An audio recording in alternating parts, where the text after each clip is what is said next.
आज के सत्संग का एक एक क्षण खूबचंद जी के लिए है।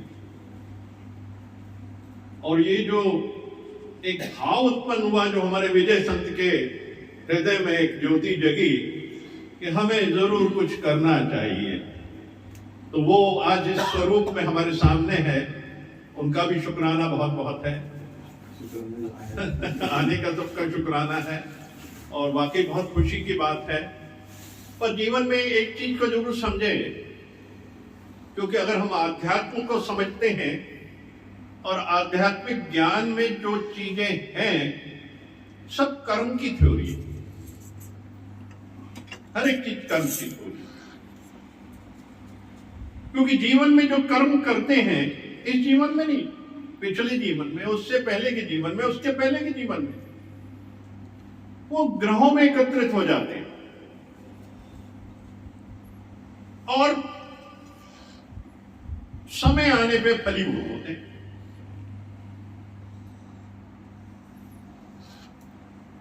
100 जन्म के बाद भी कर्म का फल आ सकता है। भीष्म पितामह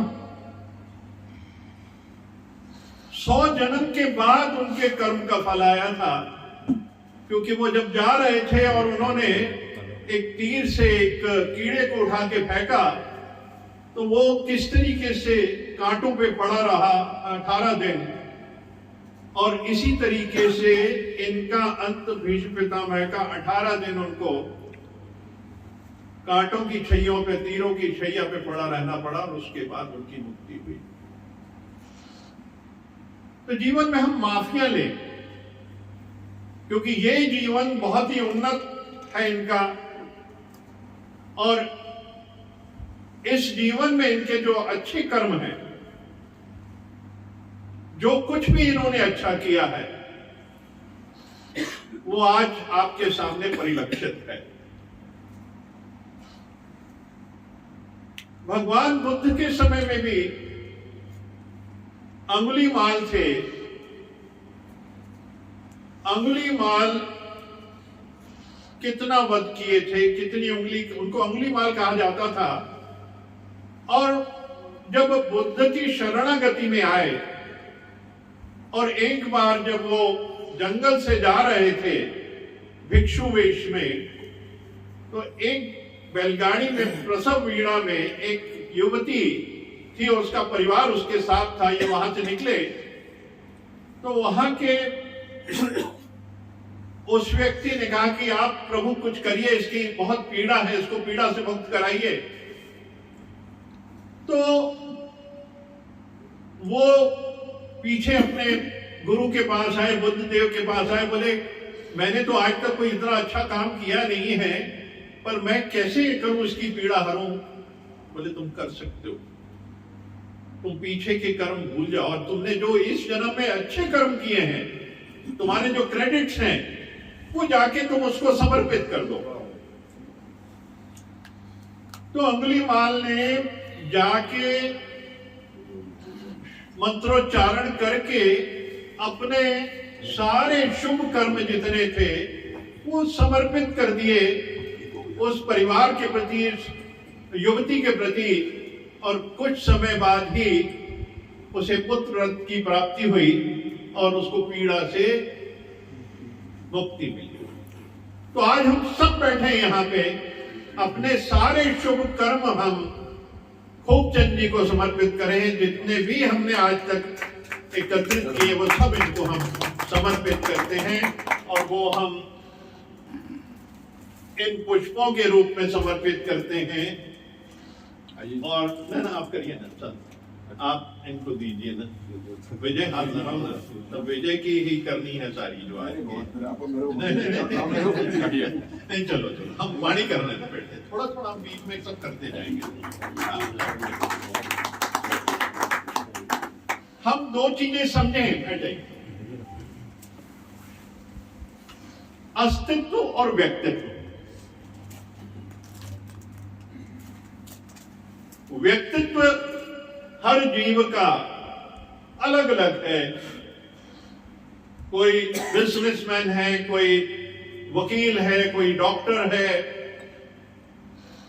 कोई पॉलिटिशियन है।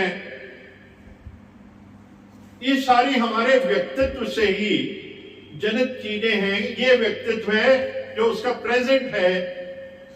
हम सब शरीरों में अलग अलग हैं, हर एक का व्यक्तित्व अलग अलग है, पर हमारा अस्तित्व एक है।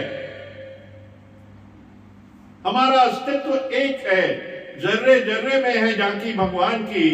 किसी सूझ वाली आंख ने पहचान ली, नामदेव ने पकाई रोटी, कुत्ते ने उठाई, पीछे घी का कटोरा लिए जा रहा। प्रभु सूखी तो न खाओ, थोड़ा घी तो लेते जाओ।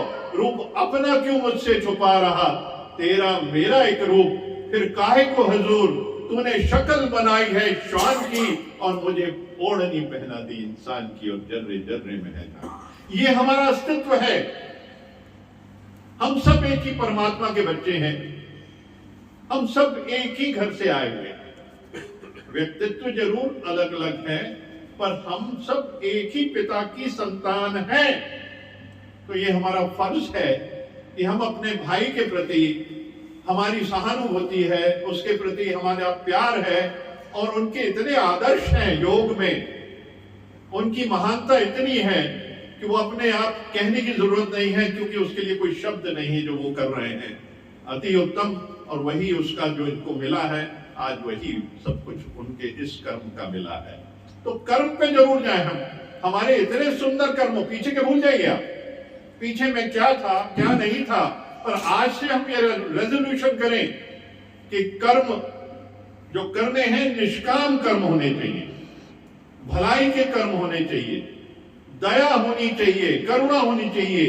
ये सारी चीजें जीवन में करनी है तो हम अपना भाग्य बना लेंगे। जो इन्होंने बनाया, अपना इतना सुंदर भाग्य बनाया कि प्रारब्ध पीछे हट गई, प्रारब्ध पीछे हट गई, भाग्य बनाया। इसको कहते हैं क्रिएटिव डेस्टिनी।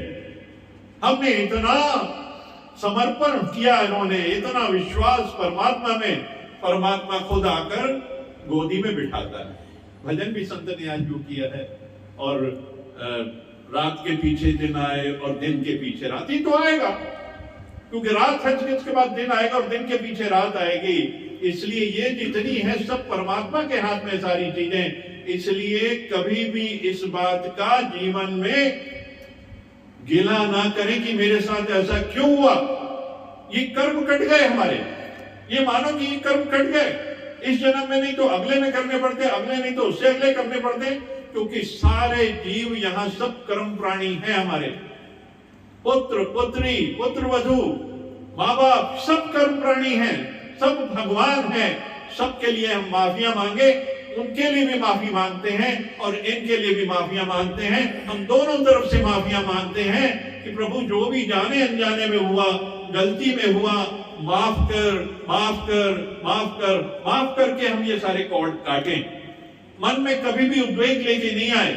हमको अपना कर्म करते जाना है अपनी जितनी भी शक्ति से, क्योंकि जब हम परमात्मा की तरफ चलते हैं तो हमारी जो प्रारब्ध होती है वो सूली का कांटा बन जाती है, क्योंकि हमारे अंदर शक्ति आ जाती है वो सब सहने की।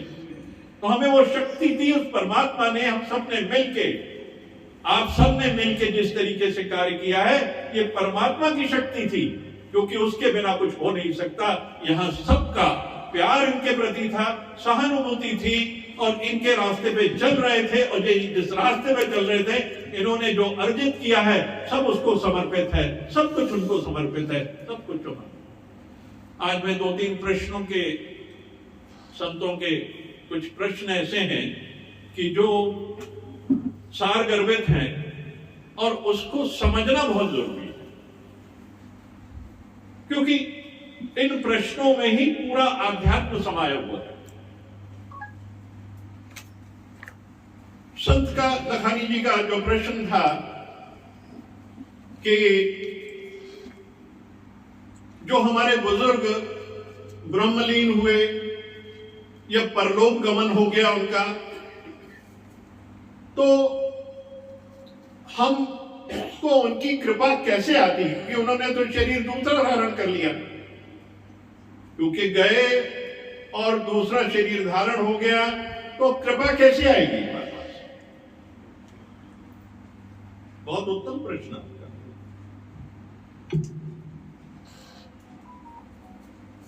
ये जो सृष्टि बनी है 24,000 साल पहले बनी, और ये कुछ पहले ही द्वापर युग था, और जो अब कलयुग आ गया है, इसके पहले सतयुग था, द्वापर युग और कलयुग, ये युग आते रहे हैं। पर इन सभी युगों में जो 24,000 साल पहले जो जीव ने धरती पे, सृष्टि में, इस प्रकृति में उसका सृजन हुआ, वो जीव कर्मों के बल पे चलते चलते आज तक इतने जीवों के रूप में उपस्थित है, कोई गया नहीं है। सिर्फ ये 5 भूतों का जो शरीर है ये हमेशा विद्यमान है, क्योंकि 5 भूत धरती पे विद्यमान हैं। आकाश तत्व, वायु तत्व, अग्नि तत्व, जल तत्व और पृथ्वी तत्व, ये 5 तत्व का ये शरीर बना है। तो ये 5 तत्व ब्रह्मांड में मौजूद हैं, कहीं नहीं गए हैं। बचपन का शरीर जवानी में नहीं, जवानी का शरीर बुढ़ापे में नहीं, पर जीव तो वही है ना। और बुढ़ापे का शरीर जाता है तो फिर बचपन का शरीर आता है। ये सब कर्म से संबंधित है, तो जब तक कर्म है तब तक ये शरीर का आना जाना होगा। डिफरेंट रूप में होगा, किसी और रूप में होगा। माँ बाप पता नहीं किस जन्म में कैसे थे, आज हमारा जन्म कहीं और हुआ, आज हम पैदा हुए, लेकिन हमारा सारा जितना सिलसिला है वही है जो 24,000 साल पहले था, वो अब कई रूपों में यहां मौजूद है। अब इसमें सबसे बड़ी हमारी श्रद्धा, समर्पण। आप कहते हैं कैसे कृपा आएगी? क्योंकि आपकी श्रद्धा और समर्पण जितना स्ट्रांग होगा उतनी वो कृपा ऑटोमेटिकली आने लगेगी। क्योंकि ये पूरा ब्रह्मांड ध्वनि का खेल है, ऊर्जा का खेल है। ध्वनि और ऊर्जा ये ब्रह्मांड में मौजूद है। ये शरीर भी ऊर्जा है, एनर्जी है, मन भी एनर्जी है, आत्मा भी एनर्जी है, जीव भी एनर्जी है, यहाँ बैठे हुए सब चीज एनर्जी है, पदार्थ एनर्जी है, फल पौधे सारे हैं, पशु पक्षी सारे जितने, they all are energies in the ब्रह्मांड। और जितने देवी देवता हैं, गुरु हैं, एनर्जीज हैं, सब एनर्जीज का खेल है। आप क्या एनर्जी देते और क्या एनर्जी अट्रैक्ट करते हैं आपके हाथ में है। रिमोट आपके पास है। आपको श्रद्धा किस लेवल की चाहिए वो आप ले सकते हैं, वो आपको आएगी, वो मिलेगी आपको। आपके अंदर पावर होना चाहिए वो सब। उसके लिए अपने आप को परमात्मा को समर्पित करो, निष्काम जीवन जियो। पंच तत्व, ये जो भगवान बुद्ध के जो अष्टांग योग है, और एक और क्या, पंचशील का सिद्धांत। अष्टांग योग और पंचशील के सिद्धांत पे जो चलेगा वो जो चाहेगा उसको प्राप्त करेगा। तो ये जब तक हम हर जीव को उस रास्ते पे चलना है तो हम वो सब प्राप्त कर सकते हैं, कोई मुश्किल नहीं। तेरी रहमतों में कमी नहीं, तेरी रहमतों में कमी नहीं, तेरी रहमतों में कमी नहीं।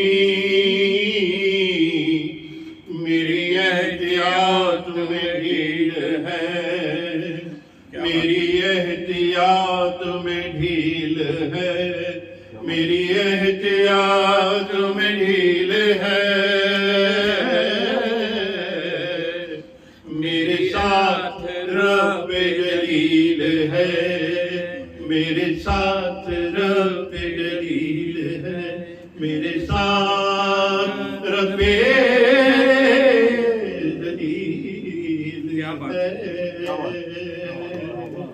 सब मुझ में है, ये सब मुझ में है। वो हस्ती यहाँ है ना, मैं हूं, सबसे मिला हुआ हूं, वो सब मेरे पास है, मेरे अंदर है, मुझे क्या चाहिए ब्रह्मांड में आप ला सकते हैं। और दूसरा आपका प्रश्न था परमेश्वर और ईश्वर में फर्क क्या है। ले लो सब, इसको भी ले लो थोड़ा सा, क्योंकि समय भी मैं देख रहा हूं, 2 मिनट दे दें तो इनके बहुत शॉर्ट में दे देता हूं इसका उत्तर। ईश्वर और परमेश्वर। ईश्वर साकार है, यानी ब्रह्मा विष्णु महेश ईश्वर, और परमेश्वर यानी जो सर्वोच्च है, ईश्वरों से सर्वोच्च, वो है निराकार, वो है ब्रह्म।